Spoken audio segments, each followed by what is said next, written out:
pagod na talaga ako sa mag-inang yan. Ay nako, malaki naman sila mag-tip. Tsaka, sa palagay ko naman, mabait sila.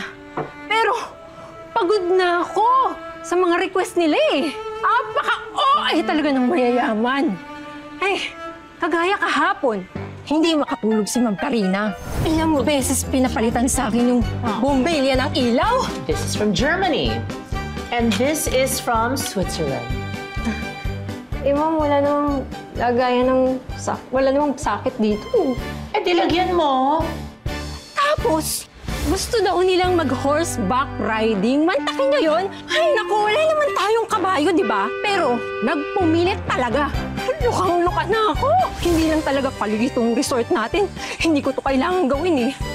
Pero, alam nyo naman na yung bayad ng mag-inang yan yung pwedeng sumalpa sa atin.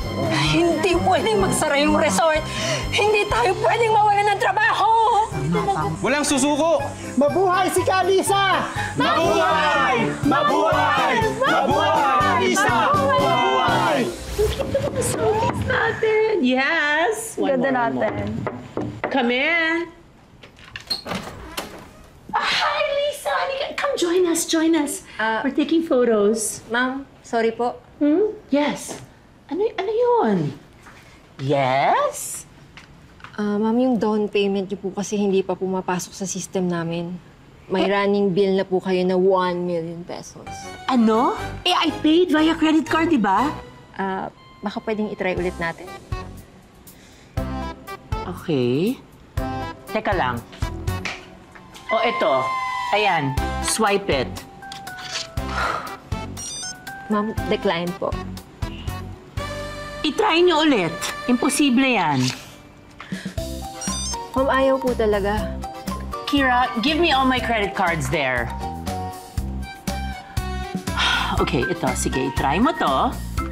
Decline. Ito. Decline. Ito. Decline, ma'am. O, yan. I-try mo lahat yan. I-try mo lahat yan. Sige. Decline, ma'am. Decline po. Okay, wait. Okay, wait. Give me a minute, okay?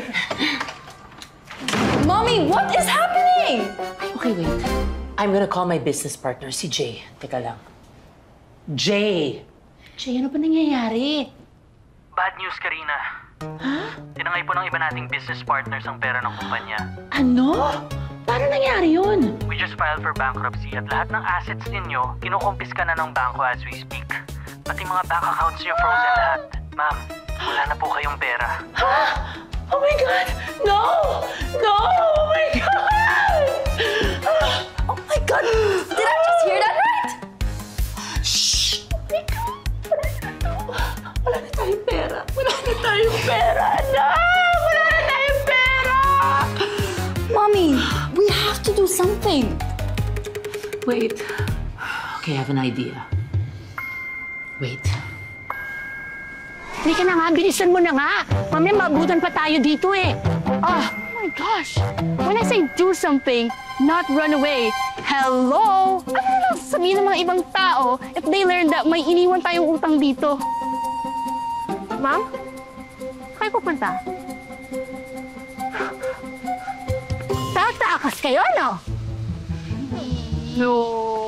Oh, dala niyo lahat ng bagyo tapos no. What I'm trying to say is, may dumi ka sa noo.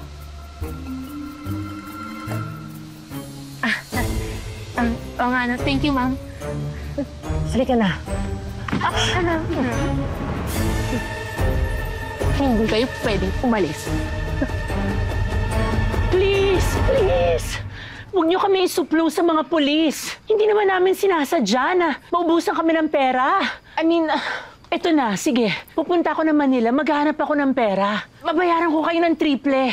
Ang saya, di ba? Anong masaya? Palugin na tong resort na to, no? At ang inaasahan kong sasalba sa amin, eh yung bayad yung mag-ina? Nako, scam naman pala kayo. Ang dami pa namin pinaghirapan. Nako, at dahil dyan, wala ang uuwi. No! No! What if we clean here? Maging part kami ng staff nyo. By that way, we can pay for all our dues. Please. No! No! No! No! Okay, dahil mabait ako, 1 million chores kapalit ng 1 million na utang nyo. No!